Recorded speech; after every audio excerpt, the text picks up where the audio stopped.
But I said, you know what? We need to go on the radio. And I'm just exaggerating a little bit. He just told me about a show when we started talking. I was like, hey, look. Matter of fact, go ahead and introduce I mean, we got our man Marques Anthony here. Marques, welcome back to the show. He's joined us on the air before over here. Local artist, Washington Union High School, Fresno. You're down in L.A. now. Yeah. Let's tell people you're signed to Jamie Fox label. Your music thing's really been taking off. Right. You were on tour with Jamie Fox, performed here in Fresno. I remember when you did that at the time. And you've been working on your singing career. Right. So congratulations on the strides you've made with your music. Thank you. I'm working with him on that. It's a work in progress, you know, because I've been trying to get him to hit them notes. Right. Yeah, you know, I got that Luther all in my throat area. The next thing you know, you're going to say you taught him some basketball moves too, right? He did dunk on you back in the day. Yeah, we did do that. Remember, we've known this young man since high school. Ancient history. Dunked on you, Greg. Did get caught. I saw his bottom of his feet. That was enough. That's not why he's here. Okay? That's true. Ancient history, and that's not why he's here. But Marques Anthony, you're here because really the rumor mill has gone crazy. So let me just set it up, and you're here to address this because Cat Williams, who's been out on tour. Who? Cat Williams, the comedian, has been out on tour. And he I think it started in Oakland before he came to Fresno. He went on stage in Oakland and said, Jamie Foxx is sleeping with somebody from Fresno. Did not mention any names. Right. But people know you, and they know you're signed to Jamie Foxx label. They started asking you questions. Right. Then he came to Fresno. And he was on stage here at the Save Mart Center in front of thousands of people in your hometown. And he also said, Jamie Foxx is sleeping with a guy from Fresno. He's having sex with a guy from Fresno. Did not mention any names, but people started asking us questions then, like, "Hey, who is this?" We're like, I was like, "No, that I know of. Greg hasn't been nowhere near Jamie." Yeah, we thought it. Greg immediately. They started like, Greg. We sent out a text to Greg. We're like, Greg. I'm like, where are you? He's like, I can't talk right now. I'm out before. I didn't know what that meant. I didn't know what that meant. Okay. No. My coworkers and other people were questioning me, but I had to say it wasn't me. Okay, it was not Greg from the Juice Crew. I cleared my name. It was not Greg from the Juice Crew. For now. But we were still left with, who is this guy from Fresno that he's talking about, you know? Last week, Cat Williams now is in L.A., and he is at a comedy show in L.A., and someone is recording in the audience the show, which is then posted on the internet.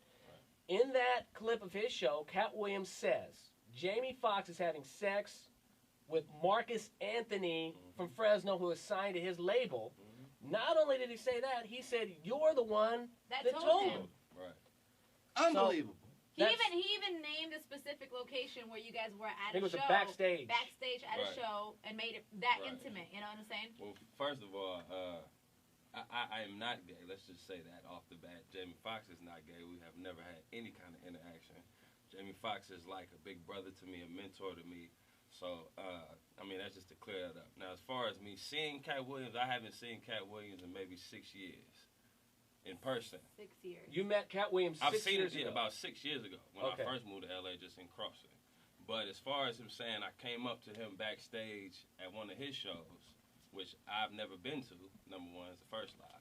Second lie was him saying that I was engaged in the act with Jamie Foxx is another lie. So, I mean, the way he approached it, it didn't even sound believable if you listen to it. It was like a bad joke that went bad, and it just didn't work out. Now, how he know my name, I don't even understand that. That is kind of weird. So I'm dealing with that issue on a whole nother level. I'm just trying to understand how he knows my name, where he's getting his information from. Where I think it's somebody behind the scenes, kind of just pushing him, egging him on to do certain things. But as far as the whole allegations, it's terrible. It's crazy because I'm in a position where I know all the players. Pretty well. I've known Jamie Foxx for many years. You know, Jamie's someone who we had the same management for a long time. We've broken bread together. I've been to his house.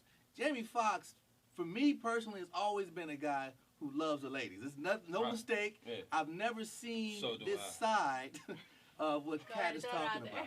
Although Cat, who was another good friend of mine, I was shocked when he said this, and I thought, wow, why would he put himself out there to say something this outlandish? He had to have some kind of proof other than just a statement. And since then, nothing's come forward as far as evidence. I'll say this. I think if people are thinking about this, they're probably wondering, okay? Cat Williams is going in front of thousands of people at comedy shows. People are paying to see him, and he keeps saying Jamie Foxx is gay. And his proof is that he's having sex with you, Marques Anthony. Yeah, he don't. I'm not his proof. that's not proof. You're just saying anything on stage because you have the opportunity to say it. That's not proof. But it's almost like he kind of like was planning for it, because for a while he was just saying this Fresno guy he's been with, and then boom, he comes out with your name. Yep. You know, so it does seem a little suspicious. You don't know exactly how Cat Williams even got your name. You only met Cat Williams once. It was like 6 years ago. A brief moment. I don't even. Like I said, I don't even know the dude. Like I know plenty of comedians in L.A. cross paths, especially, you know, when you're dealing with Jamie Foxx, you're going to run across all the comedians because he's a comedian himself. So a lot of comedians I already know, you know, on a personal level, it's just like family to me. Cat Williams has never been in that family kind of tree with me. Right. So it's just like, for him to even know my name was interesting. I was like, wow, okay. And then, like I said, when he came here and made the allegation, I'm like, why would he do that in Fresno, where I'm from? And how does he even know to make reference to me like that? Well, it's obvious that he's got an issue with Jamie Foxx. Right. The thing is, why is he throwing you under the bus? I have you know, no idea. Like he knows specifics, or like you said, it has to be a behind the scene thing where somebody threw your name out there and was like, that's why let's roll with it. At the end of the day, you know what I mean, there's some things you can argue and fuss and fight about, but situations like this, I mean, come on, man. Everybody who know me, they know how I move. Is this something you would consider legal action about? I mean, you know, people have told me that, you know, you can sue him, you can do this, but I mean, at the end of the day, it's like, it's not that serious to me to be trying to sue the dude. Like, if anything, all you did was just shine light on me, you know, just with the wrong kind of light, so now everybody looking at me, well, like, who is this dude? So all I've been doing is pushing the music. Go get my mixtape. People have been downloading the mixtape like crazy, hitting the music, and it's like, people who know me, it's no need to even argue that. And that's smart, to take advantage of the eyes, the extra eyes that are on you now. Right. And I commend you for that. But, you know, my whole thing is the fact that I've known Jamie all these years and never once hit on me. What's wrong with me, Jamie? I mean, come on, I've been working out. I mean, but I mean, at the end of the day, you can't speak for Jamie Foxx. Jamie Foxx is his own man. He's his own person. But do you have any idea why Jamie and Cat would even be beefing? I don't. I mean, they've been going back and forth for years. Like, it's on YouTube. I mean, and it's some comedians do. You know, they'll go back and forth. It's comedy. Right. At the end of the day, you can take it to a certain level where it goes too far. And now you're affecting people's livelihoods that don't have nothing to do with what you're doing. Right. And then that's when it becomes a problem. So it's like, I don't understand why, you know, he's still carrying on, besides the fact that, you know, Fox has got this new movie out, he's doing great. You know, and even on the stage, he said Spielberg gave him the script. Spielberg didn't write the script. Quentin Tarantino wrote it. So that's what I'm saying. Like, everything he said was off. Yeah, and you're talking about the same comedy bit where he put your name out there saying you were having sex with Jamie Foxx. All the facts everything he said was wrong. Like, everything from start to finish. He didn't say nothing that was correct. He's referring to a movie Jamie Foxx. The Django movie that just came out. He said Spielberg gave him the script and he asked him to be in the movie. Well, watching different performances that he has done, different acts that he's done, and watching him here in Fresno, you could just tell he don't have a lineup of what he's gonna tell next. So when I heard that story, it was different than what he told in Fresno, and he did say, you know, oh, this guy from Fresno, but then he just said your name.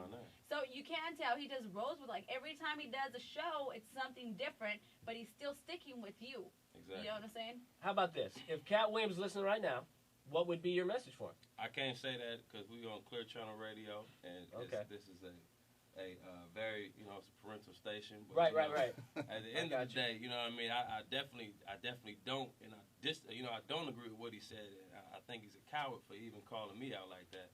At the end of the day, I approach, you know, as a man, if you got a problem, you can talk to me, you can come see me about it. Right, he apparently knows you. You understand? Well, he don't know me, but he could get to know me. Like I said, I'm from Fresno, California, and we move a certain kind of way out here. So let that be known. Again, Marques Anthony, up-and-coming superstar in his own right, doing his thing. This came as a surprise for all of us. I'm glad that you had the courage to come on and let the Juice Crew hear the story first and get your message out, because that's important. As an artist coming up, you know, you can be labeled a certain way, and it can kind of just stick with you. You don't want to taint the name too early, especially, you know, building the name. And that's the thing that made me mad is, you know, you building your name only to get so far and have that happen. And that's, you know, that's one thing that just made me mad. I'm like, now, you know, we building a brand here, and you messing my brand up already. So, quick question: when you started getting tweets, were you tripping out? Like, what's going on? No, actually, you did say, you know, tweet Marques. So, like I said, Tuesday, it happened Tuesday night last week in LA at the Comedy Store. I was getting texts then. So then Thursday, my boy V Mays hit me. He was like, yo, you got to go to World Star. Cat Williams is on there talking about. So I knew what it was because I already knew he said it. And then, you know, when he told me that the video was up, I went and watched the video. So then I already knew what was going on. So I hit my management. I sent everybody the video. They was like, yo, don't respond to nobody. You know, don't even, you know, don't go back and forth with them on Twitter. Just let them say what they're going to say. And then when it died down, then we'll come back and approach it. All right, so there you go. All right, Marques Anthony, none of this stuff is true? Not at all, man. You never met Cat Williams except one brief moment 6 years ago? Never, man. Were you guys in the hot tub or jacuzzi when that happened? Never. He just run it his mouth. If Cat never says it, I'll say it for him. I am sorry for all of these things that have happened this evening. Hysterical. And please forgive me. Oh, now, can I rub your back, Mr. Man? Well, thank you, Marques, for coming on the air and giving us your side of what's going on here. What you got going on tonight, man? Actually, we're doing a show tonight. You know, at the end of the year, me and my boys, V-Mays, Filthy, we put a show together at the end of the year. Rock with us concert at Fulton 55. So everybody in town, they come hang out with us. You know, we got tickets for y'all. Come hang out. Nice. Chill, be comfortable, you know, whatever you want to do. But it's just a concert, man. We got everybody, you know, a lot of Fresno artists performing. So it's just something for the city, man. I like that. I may have to get up there and do a little something because, you know, I've been warming up. Hit him with something. Hit him I mean, with all that, I right mean, there, man. Casey told me that. Yeah, I'm going to bring him on stage tonight. We'll see what he do in front of the crowd. There you go. Better have some paper on the ground. I might. Yeah, that's hilarious. All right, Marques Anthony, thanks, man. Best of luck pleasure. to you. Check him out tonight at that show, Fulton 55. The Prophet's coming up next, people. Like him, love him, hate him. I don't know how you feel. I'm leaving. I'm on vacation. Get back on vacation, All right. Dre. All right. It's the Juice Crew, B95. Cool. All right, we'll get the video. Leave my email.